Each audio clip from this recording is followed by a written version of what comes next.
Hey, remember that Russian pipeline operation from about a month ago?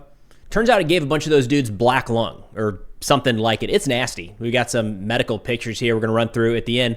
But first, we've got some new footage and new first-person accounts outlining exactly what played out during Operation Flow, Operation Stream. It's this pipeline attack into Kursk. Now, at a high level, and we've covered this in previous videos, what we know now is that about 600 Russian soldiers back on March 8th moved through 12 to 15 kilometers of this abandoned gas pipeline. The gas was just shut off in January, so they gave it about 2 months, tried to pump as much out as they could and pump oxygen in, and then they sent about 600 soldiers in, 12 to 15 kilometers, went through Ukrainian lines, under Ukrainian lines at times, waited 3 days, kind of sucking in those sweet fumes at the end of the tunnel, which is probably where these dudes got super sick, and then punched out the side and took the fight to the Ukrainian forces. Now, at the time, there's a lot of mixed information on this front because Russia was kind of talking about it happening, but the Ukrainian lines weren't moving back all that fast, and the only footage we had from Ukraine was them saying, "We stopped this attack," and releasing footage of cluster munitions and drone strikes on the Russians as they popped out of these tunnels. As time went on, we got more information and we started to see the Ukrainian lines fall back. I think it's pretty safe to say at this point that the Kursk pocket did not fall apart because of this attack, but this kind of surprise attack into Ukrainian lines in Sudzha definitely played a role in the fracturing of the Ukrainian positions. And this was right at the very beginning of what has been the most recent push, the last push really, of Russia to get Ukraine out of Kursk. Now, running through some first-person accounts here, I'll have the footage playing alongside it. First one here is from Alexander Kotz, Russian mill blogger, talked to a couple different of the soldiers here. He says, Operation Potok, which flow or stream, which a month ago managed to break the defense of Ukrainian troops in Sudzha, will go down in history as an example of desperate courage and remarkable ingenuity of the Russian soldier.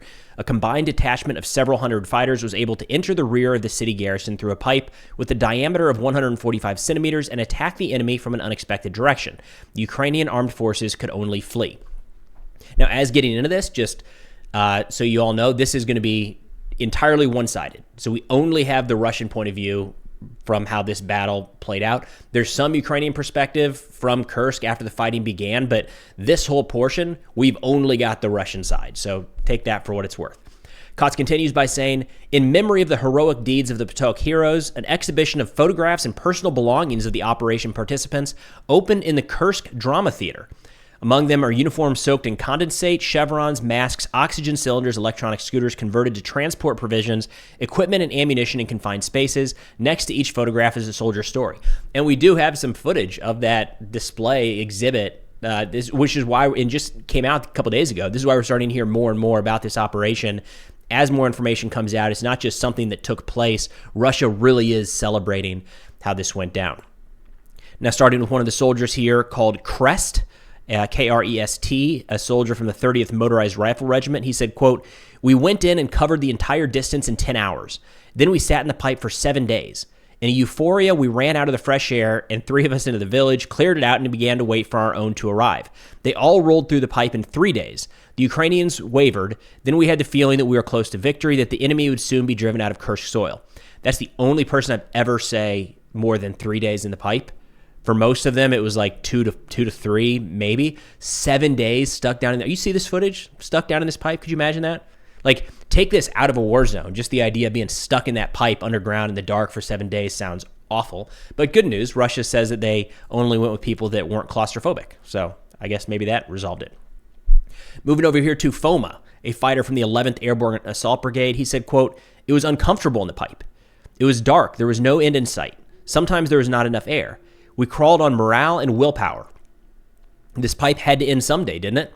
Fortunately, there were places where you could rest and stand up straight. In addition to our bulletproof vests and weapons, we carried food, water, and ammunition. It was hard, but mutual assistance saved us. We helped each other, encouraged each other. I mean, once you're in there, there's no going back, right? You're just you're locked in. What are you going to let your buddy drag you out as people are marching towards you? So you're kind of stuck, but Jesus. Then Zakat, another soldier from the 30th Motorized Rifle Regiment, said, quote, this was my first combat mission.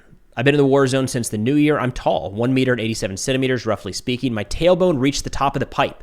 Plus, I was dragging a machine gun.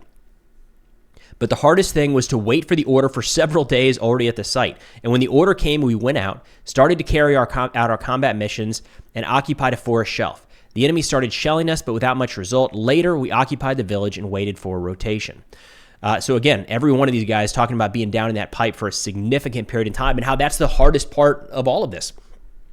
And what it looks like happened from the outside looking in here is that this overall operation was planned alongside other Russian pushes along other portions of the front in Kursk.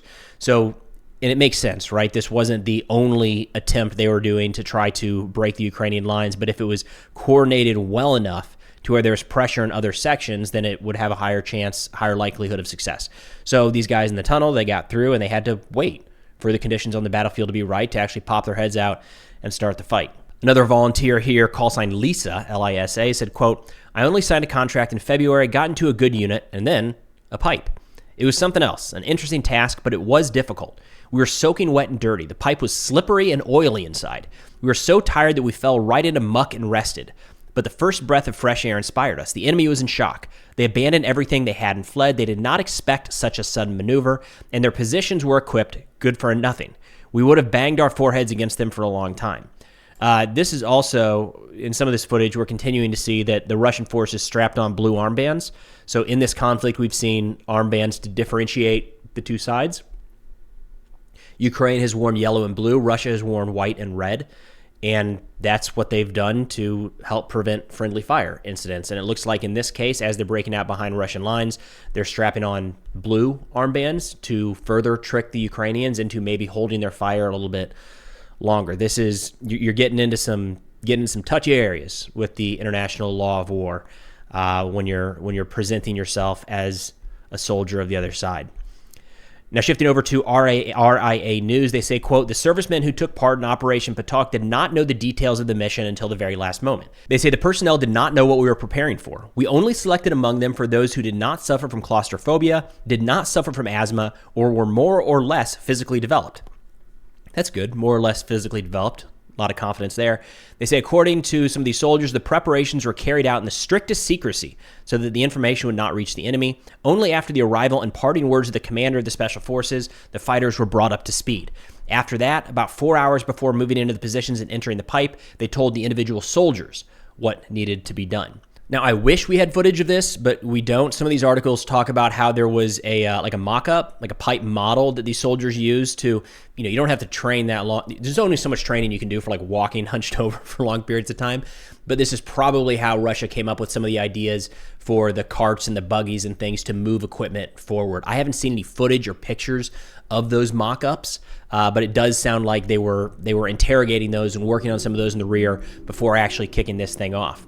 Then turning over to the condition of the soldiers after they wrap this thing up, this whole black lung situation. I'll put up some pictures and videos here. Redovka, another Russian publication here, said, quote, "Doctors showed a picture of the lungs of one of the soldiers who took part in Operation Stream." And on the screen here, we've got on the left is the Operation Stream soldier, the lungs that looks like there, and on the right, a healthy lung. So you see the difference there. They say the fighters who took part in this operation are currently undergoing rehabilitation. Several days in a gas pipeline did not pass without a trace. After some, the heroes began to show signs of chemical pneumonitis. One of the Akhmat fighters published a video with a picture of the lungs of a man who's admitted to doctors 4 days after the operation, and he looks alarming. The health workers compared him to the lungs of an ordinary person with pneumonia. The doctor noted that this is the first time such a situation has occurred in the world, and the long-term consequences are unknown. The victims experienced shortness of breath and other symptoms. They say the day before the operation took off, they understood what they were getting into, but moving through the pipe, there was constantly gas transiting, so it wasn't entirely clear of gas ahead of time. There were some rumors that soldiers died in the pipeline due to asphyxiation, but it sounds like that didn't actually play out. Russia says everyone remained alive, but after the signs of this chemical pneumonitis appeared, the soldiers were tormented by a persistent cough from poisoning by galvanization products, combustion, and intoxication with petroleum products.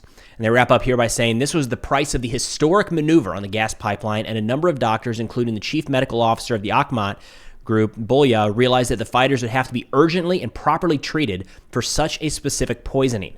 He said a treatment plan was developed, taking into account the specifics of the diagnosis, but special medications are also needed, which were in short supply due to the fact that they had been so rarely used.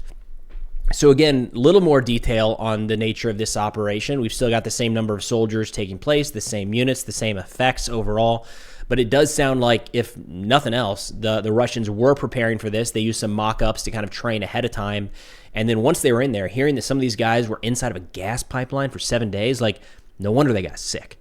With the oily residue on the sides of these things and how they could still smell the gas moving through. Like, yeah, it will be... Wonder if these guys, there's going to be a follow-up here in a month, 6 months, a year to see the health condition of these guys that lived inside of a gas pipeline for a week. But nonetheless, a little more detail on Operation Stream or Operation Flow, the Kursk operation back on March 8th that did serve as one of the reasons to kind of rupture the Ukrainian lines. But that's all I've got for now. Thanks for watching, and I'll see you all next time.